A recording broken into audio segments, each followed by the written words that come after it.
بسم الله الرحمن الرحیم نحمده و نستعینه و نستغفره و نعوذ بالله من شرور انفسنا و من سیئات اعمالنا من یهده الله فلا مضل له و من یضلل فلا هادی له والصلاة والسلام على رسوله محمد و على آله و اصحابه و ازواجه و ذریاته و اهل بیته و سلم. الحمدلله که این ساعتی بسیار پرفیض و با برکات، روزی پرفیض و با برکات، روزی جمعه سید الایام که حبیب خدا صلی الله علیه و سلم در بین روزها روز جمعه را سید الایام گفت، بهترین روزها. اگر بهترین ماها ماه شریف رمضان باشد، در روزها بهترین روزها روز جمعه است. و بعضی البته که بزرگا در باب جمعه خیلی هم صفتا کردگی هستند، با بالای همه این ما و شما در یک لحظه قرار داریم که مثل گفته حضرت داملو که دو عید است، هم روز جمعه عید است و هم چی توی. و اولا دعا میکنیم که خداوند خواهرچه که قدم های اولین خود را که به حیات مستقلانه میگذارد، خداوند همراه شاه داماد عمر دراز، بخت و سعادت، فرزندهای حافظای قرآن، عالمای ربانی نصیب روزیشان بگرداند. البته که خواهرها و مادرها در دین و در اسلام آنقدر قدر قیمتی دارند که در یگان دین، در یگان رویه، در یگان مثلا که دیگر چیزا وجود ندارد. میبینیم که در قرآن مخصوص الله ذوالجلال سوره نساء هست. در قرآن سوره نساء، هیچ کجای قرآن سوره رجال وجود ندارد. یعنی چی است؟ احترام زن. ببین که مخصوص سوره هست به نام زن.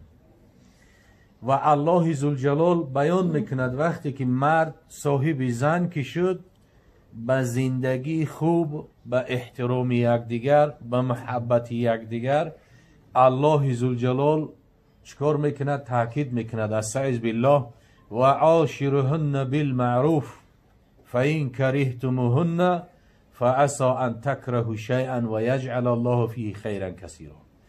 الله ذوالجلال بیان میکند که وقتی که مرد صاحب زن که شد، شما به زنهاتون در خانداناتون زندگی به معروف داشته باشید، زندگی که سرشار از عشق محبت یکدیگر باشد، احترام یکدیگر باشد، در حمایه یکدیگر باشند، در دوستداری یکدیگر باشند.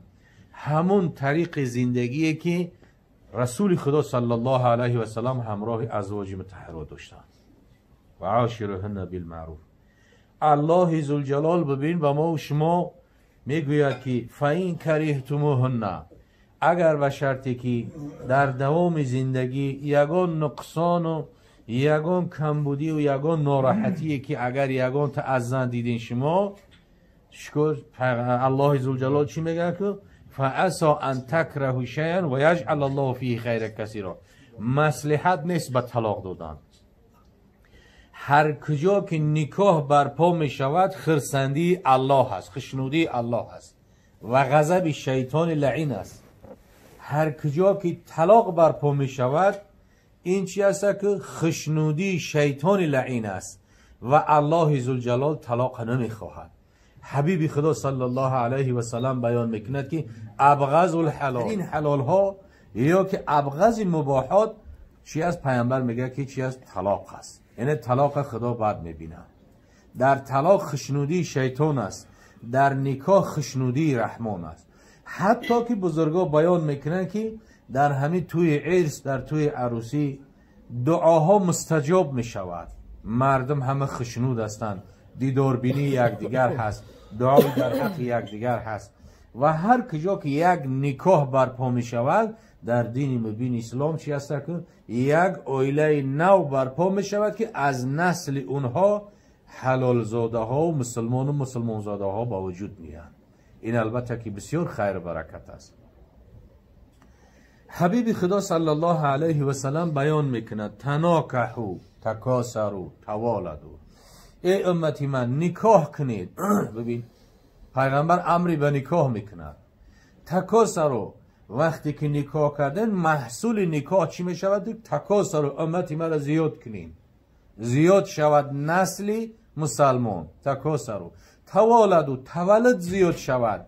پیغمبر گفت فانی اباهی بکم الامم یوم القیامه، با بسیاری امت روز قیامت پیغمبر گفت من شاد میشم، خرسند میشم. یعنی هر چی قدر زیاد باشه. البته که امت رسول الله صلی الله علیه وسلم از همه امت ها، از حضرت آدم سرکردگی تا با پیغمبر ما را تا حضرت عیسی را زیادترین امت محمد صلی الله علیه وسلم است. در حدیث بیان شده است که پیغمبر میگه بر من نشان دادن پیامبرای پیشینه را که پیامبر اومد که همراهش چند نفر، 10 نفر، 20 نفر، پیامبر اومد 100 نفر، پیامبر اومد که 2 نفر، پیامبر اومد که خودش تک و تنها گذشته سه، گفت خدایا هیچ کس دعوتی مرا قبول نکرد. بعدا پیامبر صلی الله علیه و میگه دیدم یک سواد اعظم سیاهی بزرگ خیلی اومده سه، گفتم که من باشم خطی امتم، که حضرت جبرئیل گفت نه، این حضرت موسی علیه السلام است و قومش قطعی بنی اسرائیل قطعی. بعد از او از مشرق تا به مغرب همین سیاهی آمد، گفت انا چی است که تو هستی و امتی تو، امتی پیامبر صلی الله علیه و سلم همین قدر چی است که زیاد است. پس که زیاد شدن مسلمان زاده چی است؟ به نکاح است. نکاح که زیاد شود مسلمان زاده زیاد می شود. و البته که این محفل ما که توی دخترتوی است، خداوند برادرمون حکای حاجی بیگی جونم عمری دراز عطا کند. البته که گمانمون همین است که دخترای خوب تعلیم و تربیت کرده است. امروز دختری خوب قرآن خوانی مستوره و محجوبه و با معرفت و با عقل و با دانش، این البته که یگان چیزی نیست که یگان زواد برورش. اگر یگان محصولات میشید شاید میفتن که بهترین دخترای مثلا که یپونی های یا که مثلا آلمانی های. نه، چون که این چی هست که نه پلاسماس است، نه چوب است، نه مثلا پلی اتیلن است، نه یگان مثلا معدن است، بلکه در کارخانه الله ذوالجلال با وجود میآیند. انا همون دخترای مستوره و محجوبه و با معرفت، با مدنیت، با عقل، با آداب در خاندان مسلمان ها پرورش می‌یابند. حضرت علامه لاهور خدا رحمتش کند میگفت آببندی نخل جمعیتی کتاب از آنها میکرد، حافظ و سرمایه ملتی، هوشیار از دست بردی روزگار، گیر فرزندان خود را در کنار، جذبه تو اسوه دارد بلند، چشم و گوش از اسوه زهرا مبند. که خطاب میکند سرمایه ملت مادرها هستند. مادر مکتب هست که هیچ مکتب دنیا مثلی و تعلیم و تربیت کردن نمیتونه. حالا میبینیم در محفل و مجلس ها مصفیدی از در 80 و 90 است میگه که رحمتی مادرم در وقتش خیلی گفته بود، رحمتی مادرم خیلی تعلیم و تربیت کردگی بود. اگر مادر قرآن خوان و پاکدامن باشد حتما که دختر و بچهش قرآن خوان و پاکدامن میشه. اگر در جامعه دخترها پاکدامن باشن و با سواد و با دانش باشن، جامعه همه با سواد و با دانش میشوند. لیکن نعوذ بالله اگر در جامعه دخترها فساد شدن، جامعه و جهان همه فساد میشوند. همین است که را غیر دینا میدونستن که در قدم اولی که همین غیر دینا در همین ملکای ما و شما قدم آوردن، ملا را نیست کردن، هر یک عالمی بود همش نیست کردن، بدرقه کردن، کشتن، تهمت کردن، ثروتمندا و بویا را همش کولک بوی دیگر گفته همش برده نیست نابود کردن. بعد چیکار کردن؟ مکتب اساسی که مکتب خواه مادرها بودن همون مکتب ویران کردن دیگر. وقتی که مکتب ویران شد دیگر نسل خوب برآمدنش دیگر امر محال است. اگر تاریخ بنگریم، هر یک نفری که در تاریخ از بزرگا خواه مجتهد باشد، خواه مفسر باشد، خواه محدثا باشند، خواه مؤرخا باشند، خواه جوانمردا و پهلوانا باشند، همه از مادرای پاکدامن به دنیا آمدگی هستند. همه امام اعظم رحمت الله علیه، ببین یک شخصیتی که نصف زیاد مسلمان کره زمین تقلید پیروی حضرت میکنن. البته این حضرت کسی میشناسد میدونه که از علمی او، تقوای او، شجاعتی او، سخاوتی او با خبر است. وقتی که خبر نداشته باشه مثل یک آدم عادی میشمونه. حضرت قیصه همون مادر و پدرش کسی نیست که قریب ندونه. پدرش یک پوره سیب خورد و بخشش پرسی رفت و بعد او دخترش دادش، یک دختری دوشیزه را دادش که در تمام عمر یگان چی از گناه کردگی، مثلا فسق فجوری نکردگی بود. وقتی که گرفت در شب اول در رکعت نماز خواندن، سجده شکر کردن، دعا کردن، از نسل همون شخص با تقوای پاک دامن و مادری با تقوای پاک دامن شخصیت بدنی آمد که امروز را چی میگیم؟ چراغ امت، سراج امت میگیم. نصف زیادی مسلمان کره زمین تقلید پیروی حضرت داره. همین حضرت از کی؟ از زن پاک دامن به دنیا اومد. از زن کوچگرد بی حیا به دنیا نیومد. از زن مثلا که غیر مستوره و محجوبه به دنیا نیومد. از زن به دنیا نیومد که بی نماز باشه یا بی روزه باشه یا که مثلا بیهوده‌گرد باشه.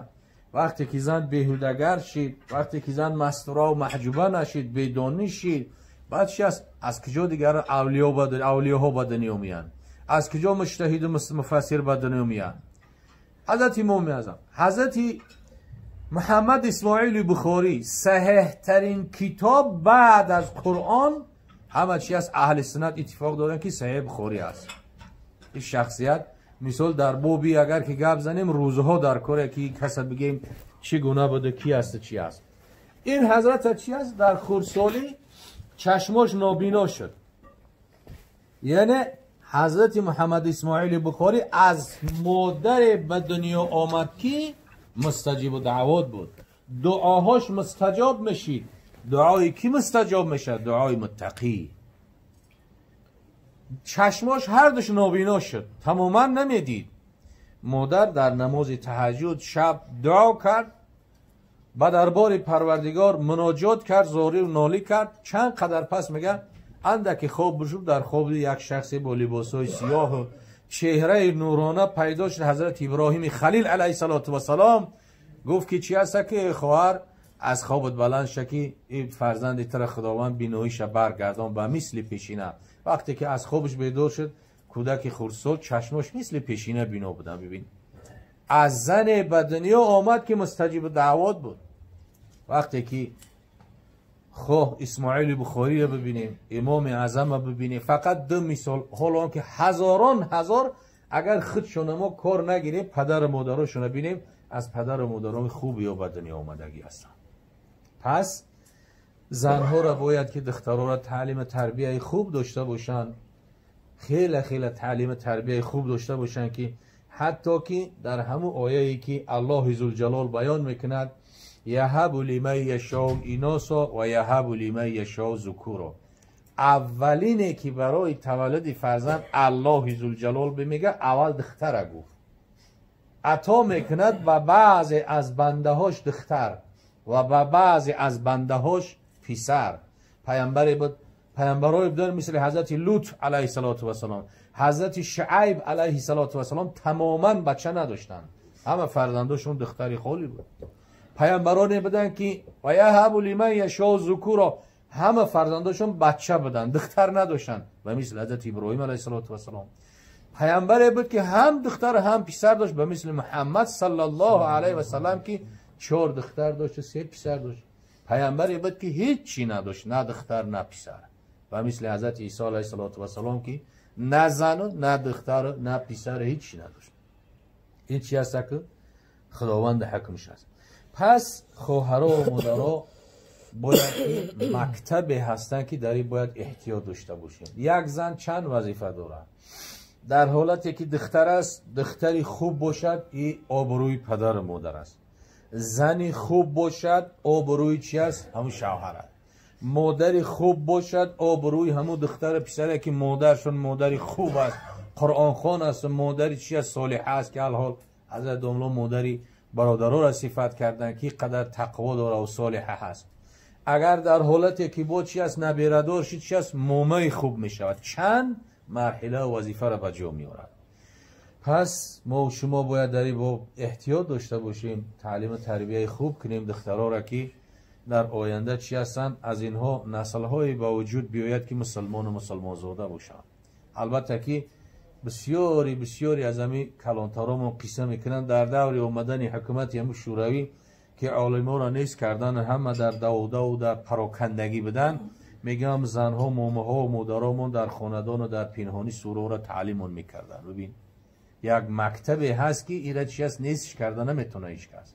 الله ذوالجلال این خواهرمونه عمر درازی با برکاتی با توفیق عطا کنه و همراه شاه داماد خداوند بخت سعادت و فرزندای صالحه نصیب روزیشون بگرداند. البته که حضرت شیخ سعدی میگفت زنی خوب و فرمانبری پارسا کند مردی درویش را پادشاه، بیرو 5 نوبت بیزن بردرد که یاری موافق بود بردرد.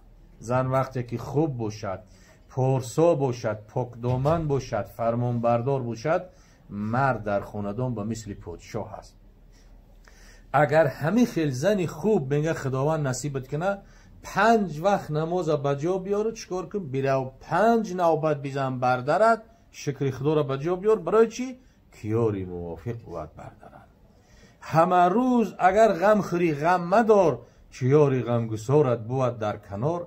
هر چقدر در زندگی مشکلات هم که باشه، اما در خاندان که اومدی، در خاندان وقتی که زنی خوبی فرمانبردار که داشته باشی با معرفت و با مدنیت، البته اون مرد چی است وقتش خوش می شود، همه غم اندوه و کلفتش نیست می شود.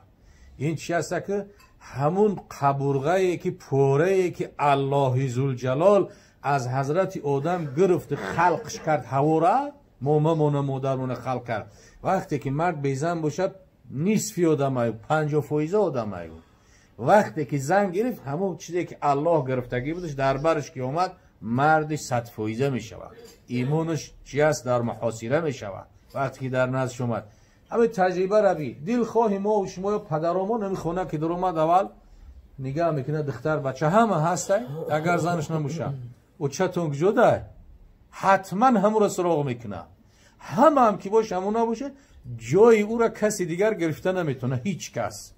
برای یک نعمت است که از جانب پروردگار است که باید که به قدر نعمت برسیم و تعلیم تربیه خوب کنیم دخترها را. خداوند این خواهر عمر درازی با برکات عطا کنه و همه ما و شما را توفیق هدایت، تنصیحتی، سربلندی دنیا و آخرت نصیب بکنه. بارک الله که داملا را خدای مهربان نگه بداره و تنش صحت و عمرش دراز و فرزنداش مثل خودش الله مهربان در راه دین خدمتگار برای ما و شما خدا ذخیره نصیب روزی بگردانه. خب انا خوراک هم میکشن انشالله آش بوده است. بعد از خوراک با صحبت ادامه مییابن.